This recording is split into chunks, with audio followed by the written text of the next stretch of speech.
You are listening to the Cookbook Love Podcast with Maggie Green, episode number 307. Welcome to the Cookbook Love Podcast, a podcast that celebrates cookbook readers, buyers, collectors, writers, and clubs. And now your host, cookbook author, culinary dietitian, and cookbook writing coach, Maggie Green.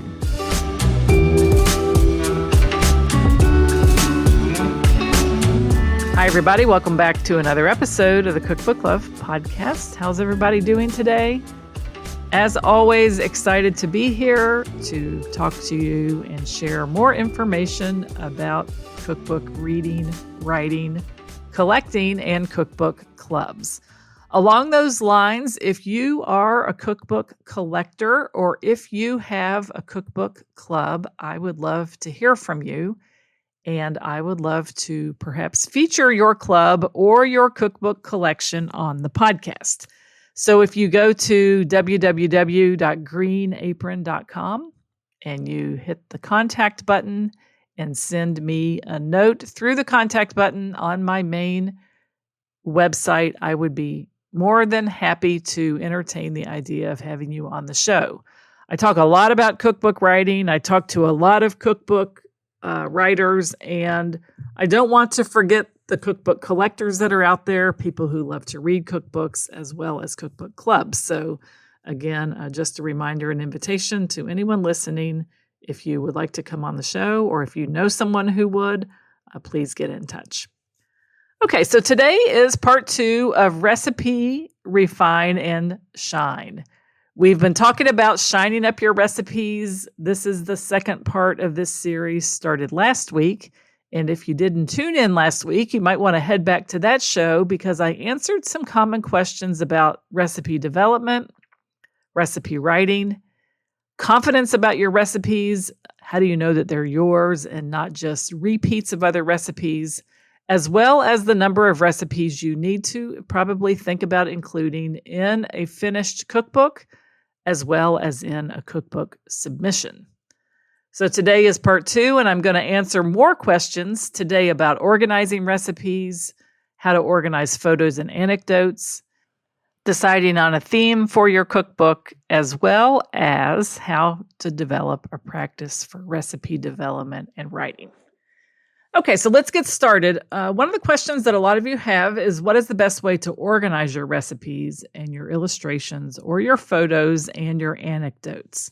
And this is a big question because so many of us who want to write recipes feel very disorganized. We have recipes written on scraps of paper, stuck in cookbooks in our kitchen.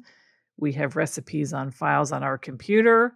We maybe even have recipes on files from another computer that we used to use, and now that's all of a sudden we can't access those.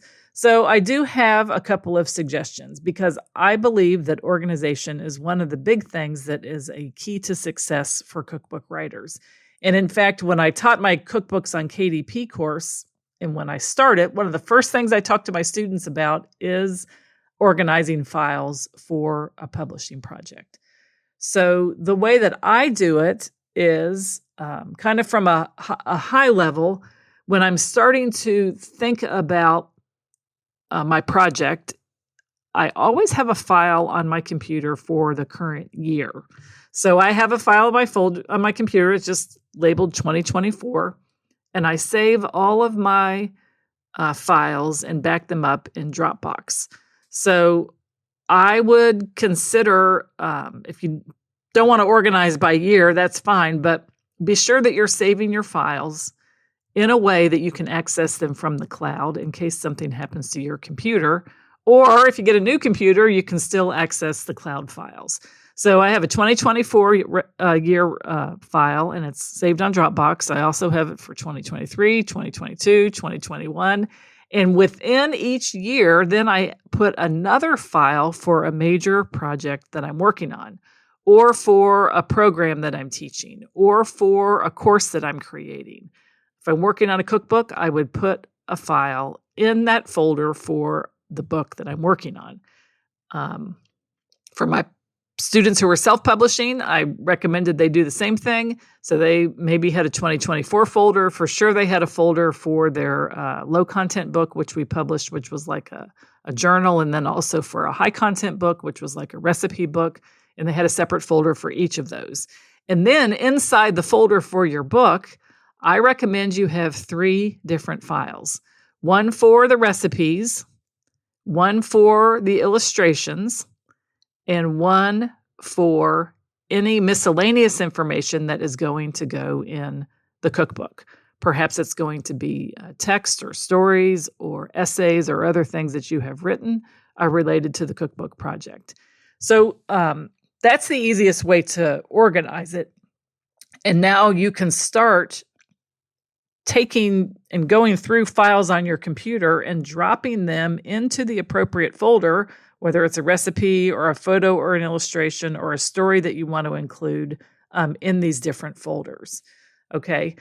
And once I get to the point where I've actually developed the theme for my book or the concept for my book, or I'm actually starting to write and work on my recipe development or a cookbook manuscript, I actually use a piece of software called Scrivener, and it's available at a website called Literature and Latte. It's a very reasonably priced piece of book writing software. I think it's currently around $45 to $50.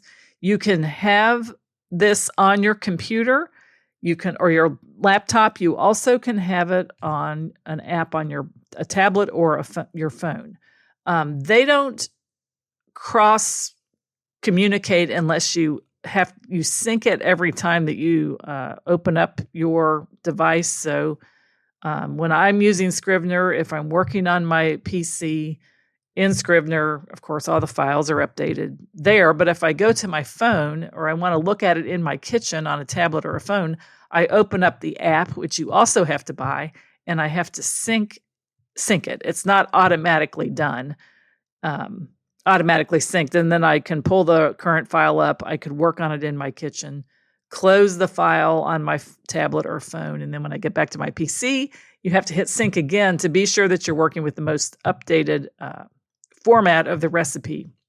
But the reason I like Scrivener are for some of the features that it has to look at your chapters on a cork board. It actually looks like a cork board with these little index cards on it.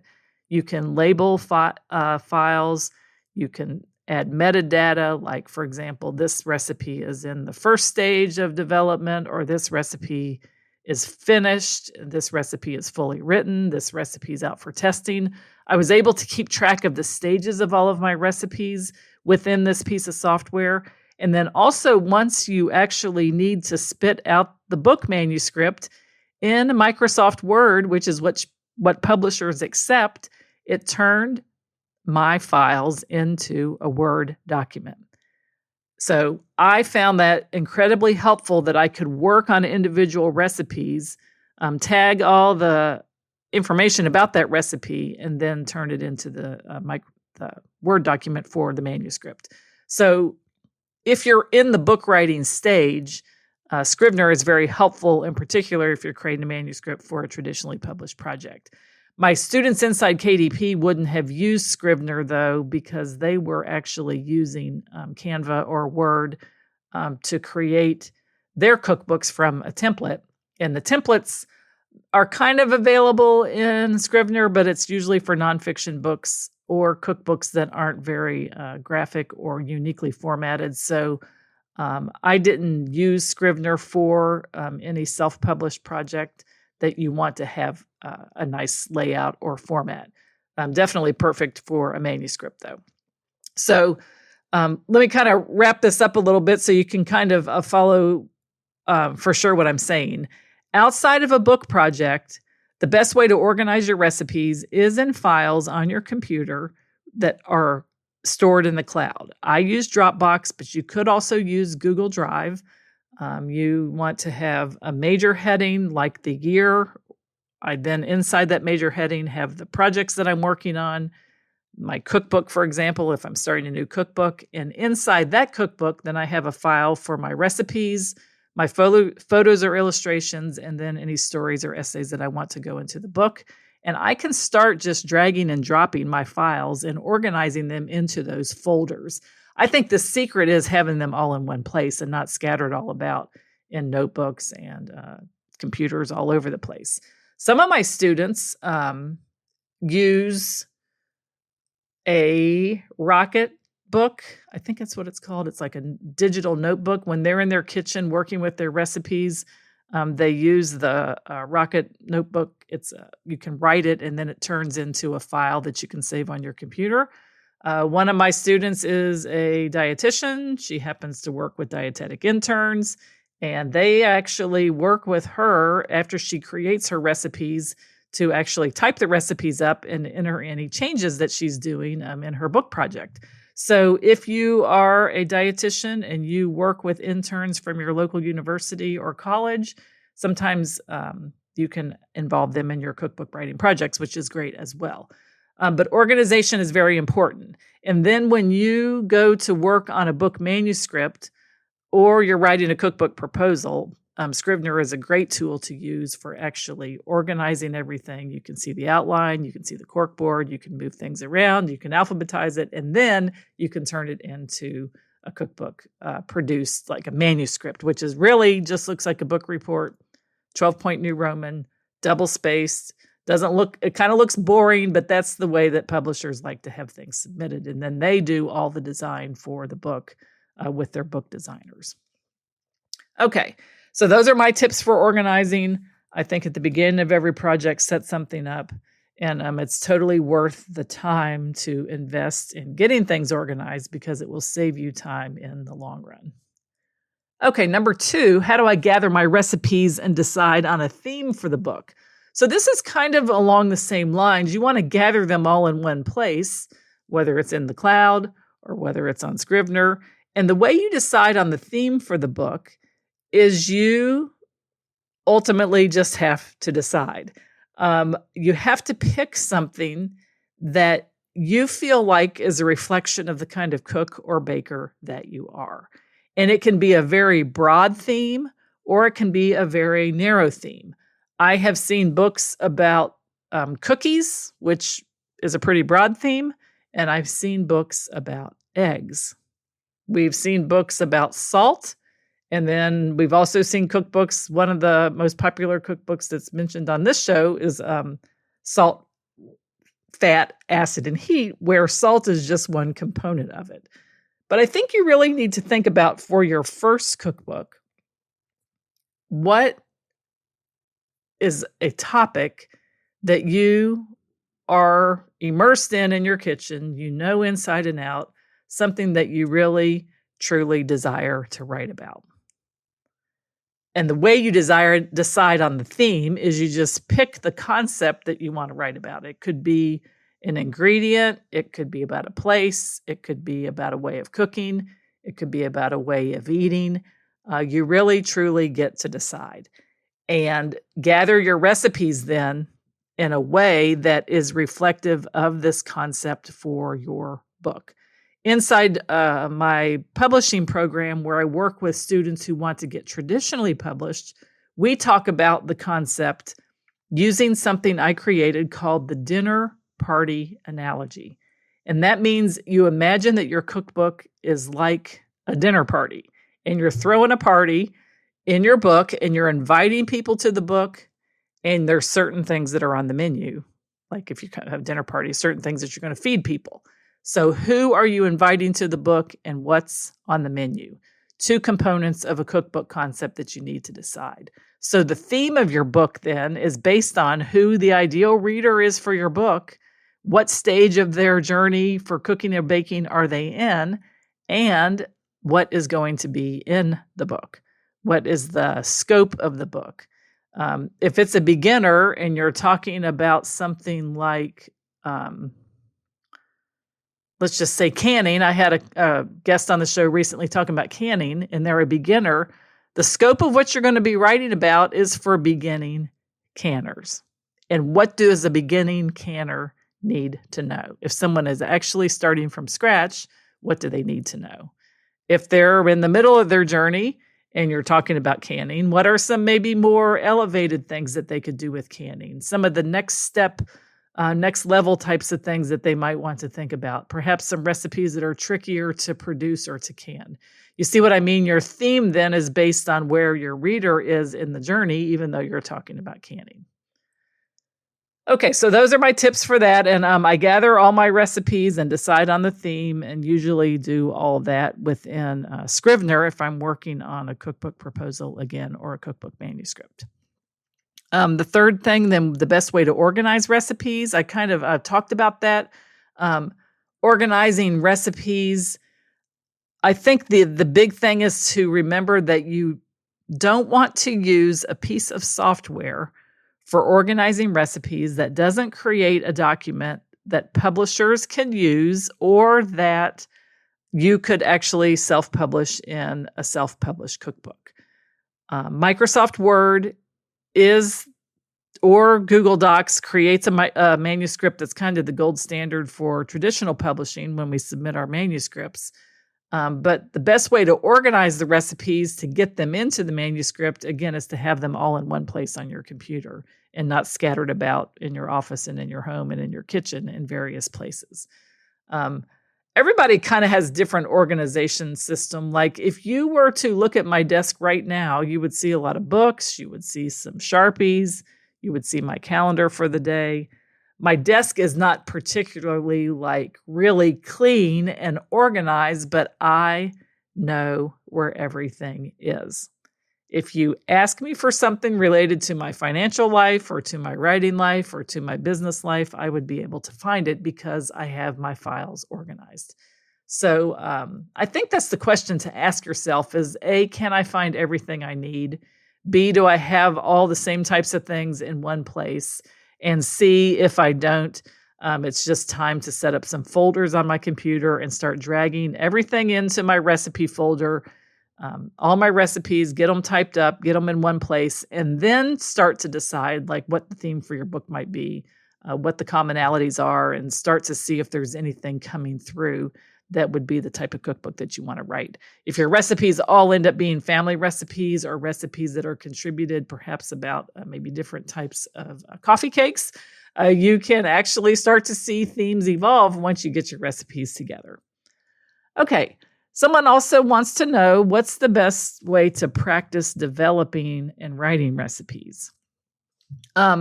Whenever we set out to do something new or we want to get better at something, of course, we talk about the word practice. And the word practice is based on our daily habits of doing something over and over and over again. So the best way to practice developing recipes and writing them is to set up habits of recipe development and recipe writing. And my system for doing that involved using the time that I was cooking dinner for my family to write down everything that I cooked. I would write those in a notebook and then turn them into the first draft of a written recipe. And then I would incorporate those into the family menu again, for the next week or the next week's. And I would continue to develop them, make them better, let people taste them here in the house. What did they have suggestions about? And then I would tweak them and do different versions of the recipe, but always with the focus on improving the recipe and making it more tasty and getting it to a place where what I have written down on the paper is something I could hand to someone else and they could recreate the exact same thing in their kitchen. So I based it on my nightly habit of cooking, as well as a Thursday cooking day in my kitchen. That meant that I think it was Thursday. I usually cooked on Thursday. So the reason I'm hesitating a little bit is because it all depended on which day I went to the supermarket.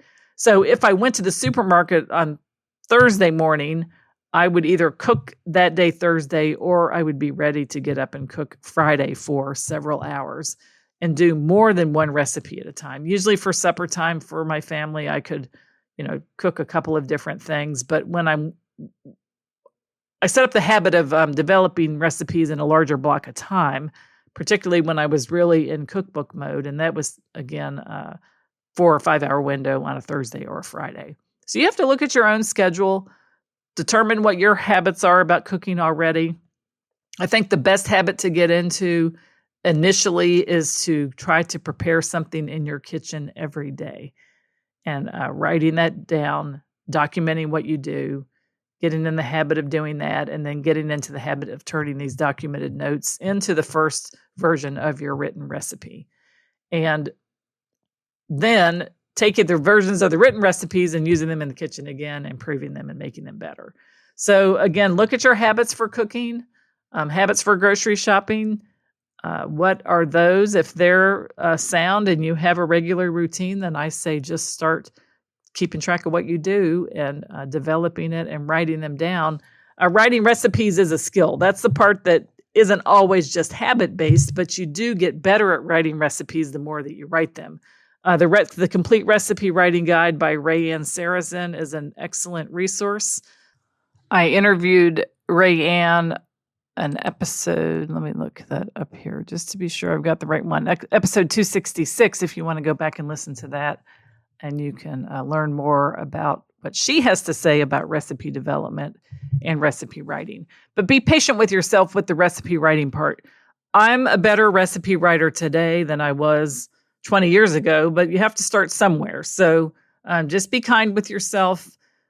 Be a person who practices, set up some habits, and you'll get better, and you'll learn your own style, your own voice, the way you like to write recipes. The most important thing is that it produces a document that someone else can recreate in their kitchen, the dish that you developed in your kitchen. Okay?